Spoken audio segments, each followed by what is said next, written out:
I'd like to hats off to Mississippi State and Coach Leach and his team to come over here and have some guys down and go out and play the way they did. I thought play with a lot of heart and a lot of fight. You know what they were able to do defensively in terms of stopping our run game. Those guys, man, we knew the guys they had up front play really hard and physical. They do a tremendous job of making you one-dimensional, and give them a lot of credit for that. And then offensively, they had a quarterback that I thought played outstanding. He's gotten better and better and better. And you watch all the games, and you see him progress, and you see Costello in there. Then you see this young kid. And talking to Coach Leach even after the game, I thought that he played so much better than they had been playing, and gave us some fits. So hats off to them. I want to thank our crowd. I thought they impacted the game when we needed it most. Second half defensively, we were finally able to rise up and get some stops, and was really pleased with how the crowd impacted that. And then obviously offensively, we were so much more explosive tonight. Those are the things that we've got wideouts that can make plays. And when all those guys are healthy and really in there in tune, we got good pass protection. We couldn't run the ball very well, but we got good pass protection. You know, we can be explosive. I've seen those kind of plays in practice and even other times when we've been able to be explosive. And I thought that was the difference in the game, was obviously our explosive plays versus theirs not explosive. All right, let's take the first two questions from Seth Emerson and then Chip Towers. Kirby, obviously we've asked you about JT all year. Seeing him out there today, was it a matter of this was the week where he was the healthiest to go, or watching him play, did you have any regrets about, frankly, not playing him earlier? No, I don't think so. I think the sample size we had on JT early, which we didn't have a large sample size on anybody, but we had he took predominantly more one reps, he and DeJuan, during fall camp.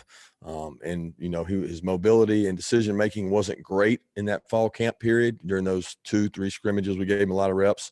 And so we had to go direction with somebody. We had to get somebody ready to play. And we felt like the mobility and being able to have a running quarterback, which helps your run game when you have a running quarterback, would help you. And things changed, obviously, in the Arkansas game. So then we moved on to Stetson, and thought Stetson did a really good job through probably halftime of Alabama. And from the Alabama game on during the off week is when we gave the most looks and the most reps to JT, and felt like Stetson was the best answer at the time. And he played, you know, the kid played pretty good against Florida without George Pickens until he took the shot. And when he took the shot on the arm on the 3rd and 8, he threw the touchdown. You know,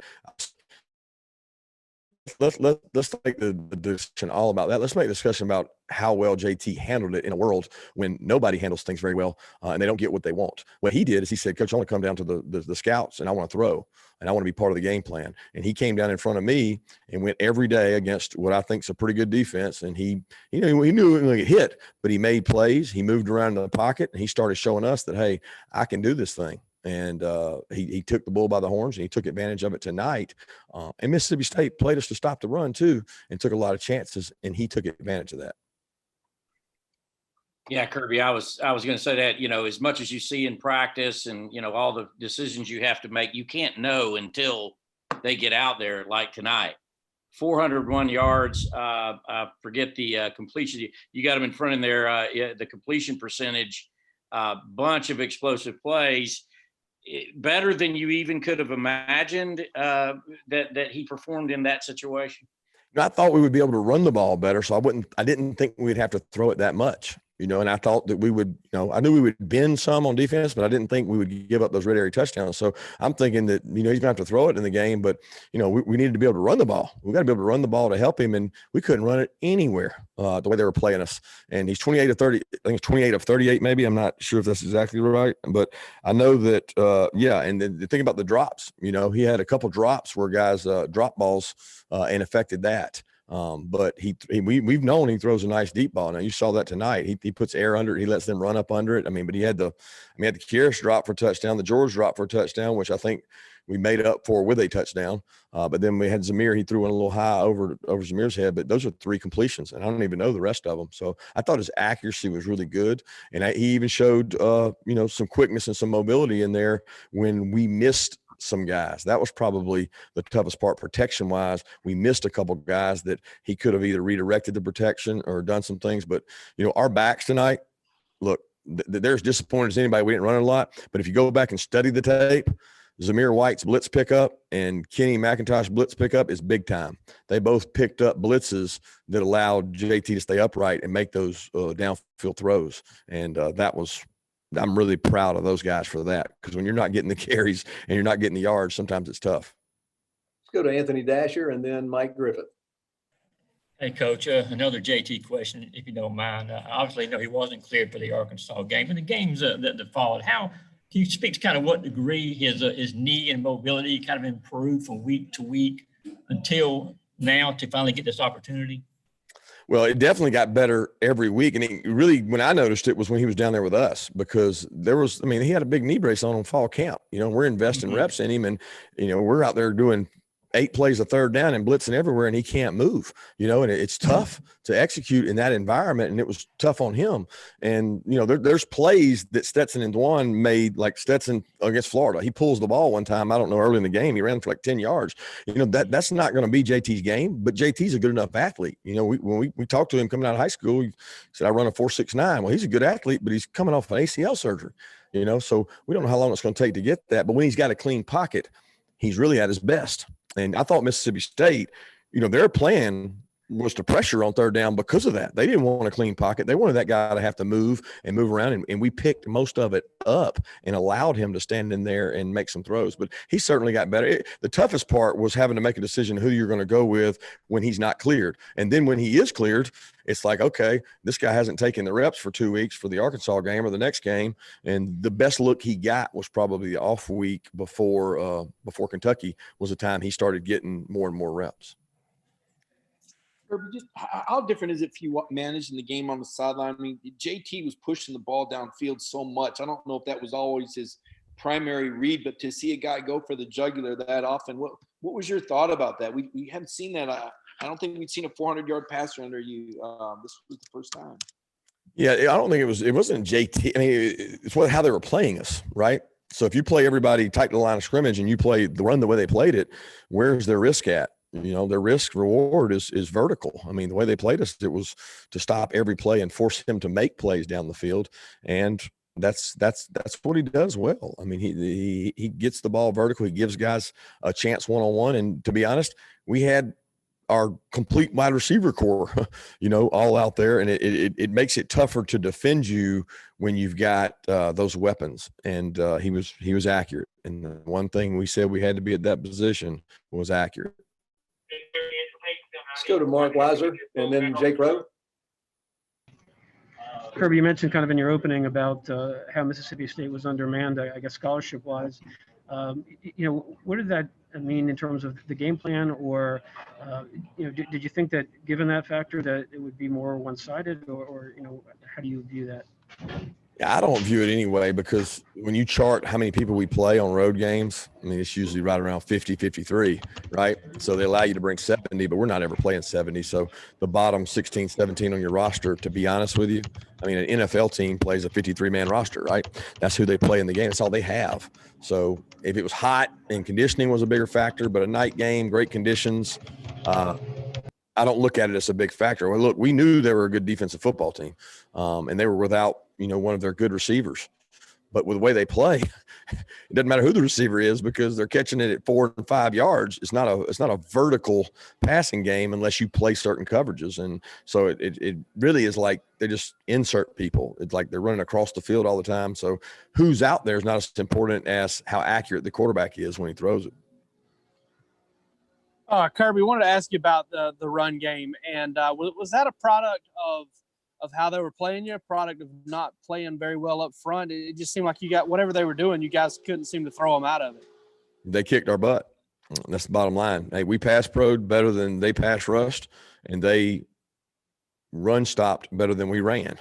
You know, I'd reserve judgment until I watch it to see totally what it was, but it wasn't good enough. I mean, I know that. But look, guys, hey, they got a good defense, and I knew that coming into the game. That their defensive coordinator, he does a hell of a job, and they played their tail off. Look, I personally knew, you know, Brule, the linebacker, Errol Thompson. I recruited him. I was like, those two guys are thumpers.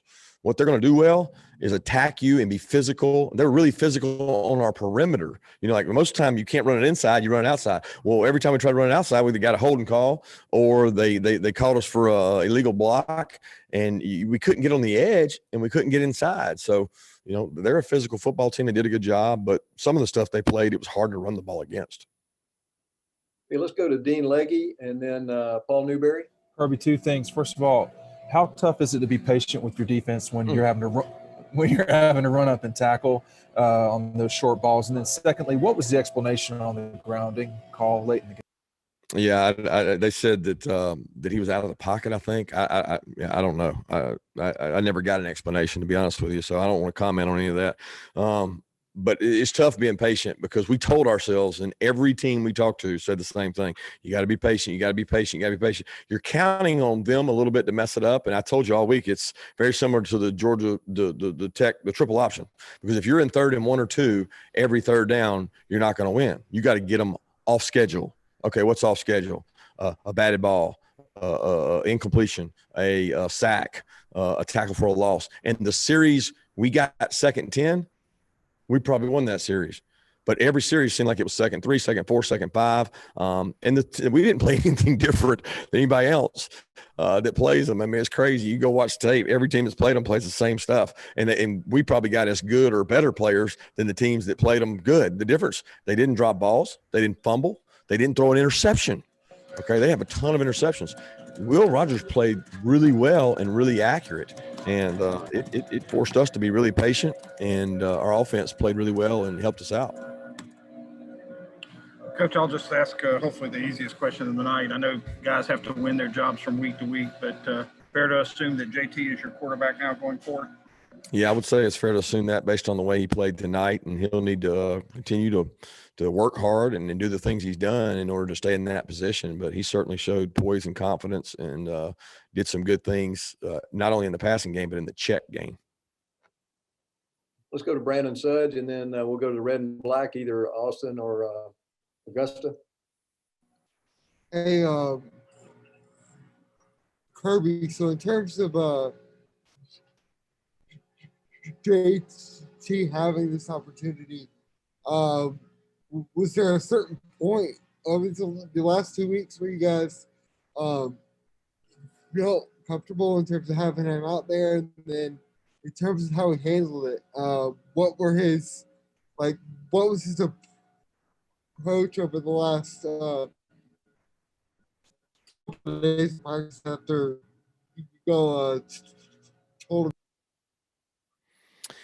Yeah, we had conversations with him the Sunday after the Florida game, and he was very adamant that he was confident in his knee, that he was ready to go, that he could make the throws and make the decision making and do all the things that weren't getting done in terms of accuracy. And you know, he has extreme confidence in himself, which is what you want in that position, because if you don't and you doubt yourself, it's really hard. He did a good job, I thought, working the receivers, you know, making them believe too that he was going to get them the ball and make plays and re-energize that group, which is really important. In terms of run game, you know, I mean, outside of the quarterback running the ball, the run game is our run game. So it's not like he has to go win over the backs.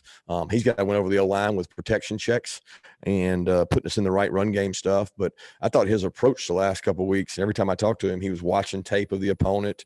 You know, he had watched a ton of tape on Missouri and was ready for that game. And then, you know, it got postponed. So he ended up getting a lot of work throughout that time and did a good job with it.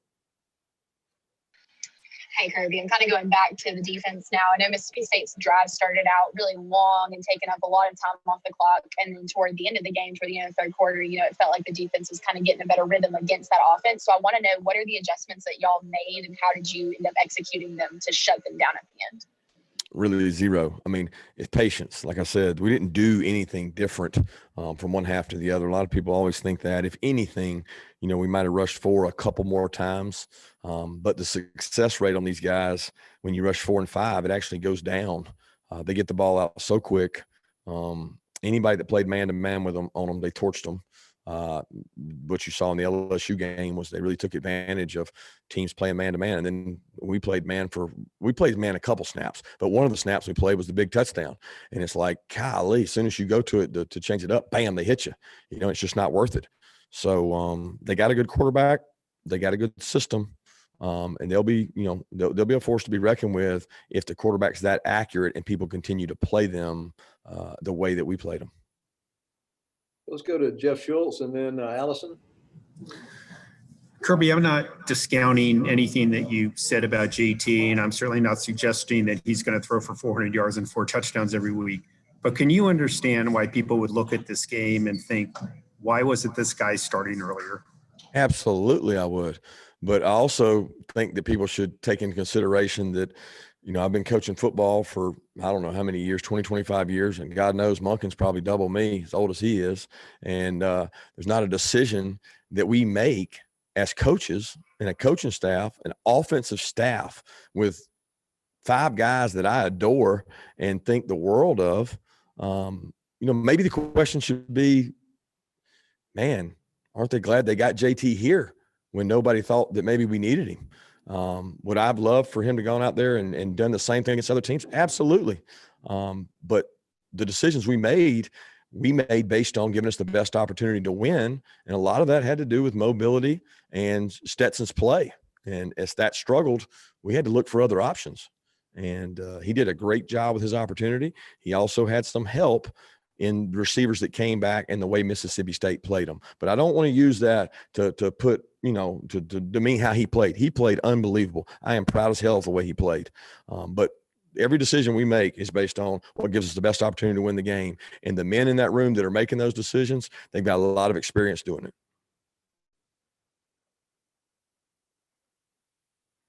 Allison, do you have a question? Okay, let's go either Emily or Maria.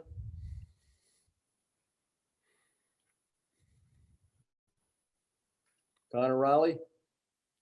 Yeah, Kirby, that go-ahead touchdown there, a couple plays before, a couple drops by Harrison George. What does it say about your team for your team to come up in that situation? Well, just resilient. They kept coming. Could have tucked their head, been upset, but we got to make those plays. The teams aren't going to give you that many opportunities. And the one we did make was a max blitz. And, they're probably shaking their head at themselves because it was a really long yarded situation. And they tried to bring the house and made them pay, and we kind of played just the opposite on defense and came out ahead. So you win some, you lose some, and give JT credit for standing in there and the backs for picking it up. I think it was Zamir on that play. I'm not sure, but he had a hell